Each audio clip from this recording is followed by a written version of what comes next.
your final instructions. Fabian, intenzivan kao i uvijek. You know the rules.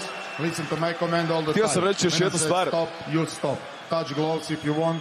Go to your corners. Volio bi vidjeti Ilića da više napada tijelo sa lijevom nogom, da on isto proba po tijelu malo usporiti Fabijana. Fabijan je fokusiran na obranu od tog lijevog high kicka. Tako je, upravo to. Vidjet ćemo kako će krenuti. Sada je opet obrnuti momentum. Totalno miran Fabijan. Ilić napred nazad u vagi i evo ga, ide ruka. Pošteno. Možemo samo reći da je dodatni ulog to i pobjednik Fona kompletno. Pobjednik ovog meča nosi tu titulu. Dobar unutarnji low kick Ilića. Fabijan miran.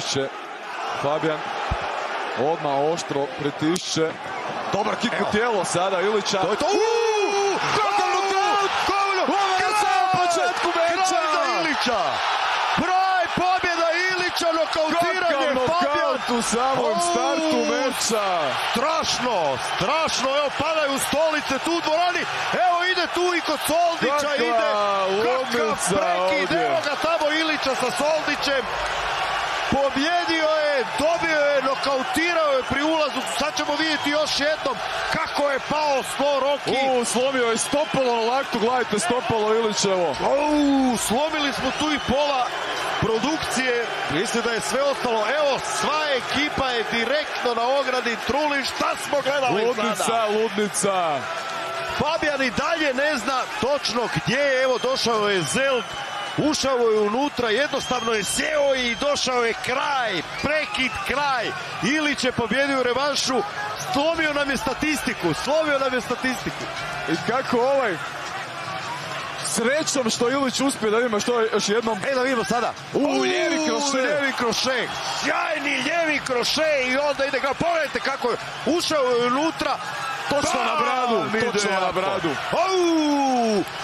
Ipak je preagresivno je pritisnuo boksački na samom početku. Bio je presamouvjeren, sjeti se, pričali smo o tome, nikada nije dobro reći sve što ćeš napraviti, tolika razlika u kvaliteti ipak nije bila.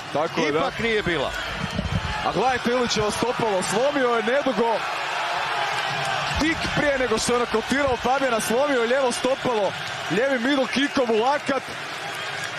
I dobro da je uspio uloviti Fabijana, nokautirati ga, jer teško bi mogao više raditi meč, držati distancu sa slomljenim lijevim stopalom. Gledajte to stopalo kako je naotečeno. To je puklo. Na laktu ga je slomio s onim lijevim middle kickom. Your winner by way of TKO in the blue corner, a Joker!